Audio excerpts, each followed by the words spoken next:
Since I'm serving as an officer of the AMS, I naturally wonder, when did you get heavily involved with the AMS? Way back when I was in Cornell. And I was just a young squirt. And suddenly I was nominated for the council. Oh. I didn't quite understand why, but then I got elected. You at least made it to president. Yes. I was unopposed, in fact. It was an unopposed election when I was elected. Can you tell us how you've seen the AMS develop over your career? It's, of course, grown, and the influence has grown, and so on. And I think basically it's kept its focus on research and so on, even when it has more attention to teaching and questions like that. So I don't think its basic nature has changed very much. Of course, technicalities have changed a lot. The size has changed over the years. Yeah. I understand that they used to have money problems back in the 70s, or...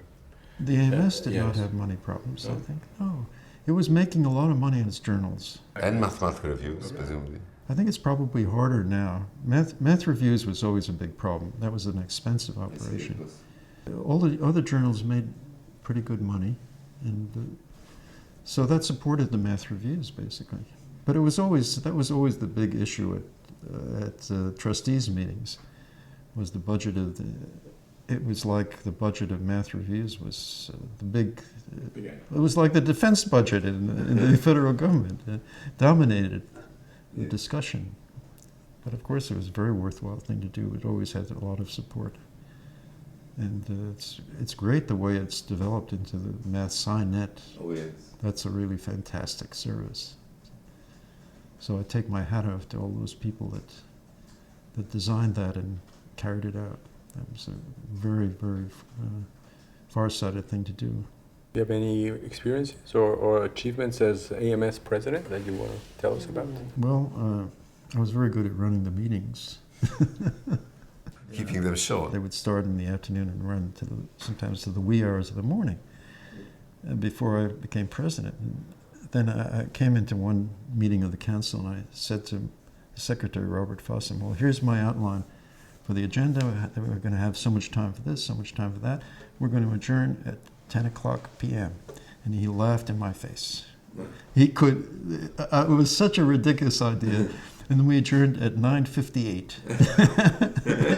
And he had to recognize that, okay. So it's a little Mussolini-like, I guess. They made the meetings run on time. Meetings run on time. But it was a good thing to do. It was really getting out of hand. Over the years, it became more professionally run organization. And, It was quite and professionally run. Even then? I think it was professional, very professionally run, much smaller scale.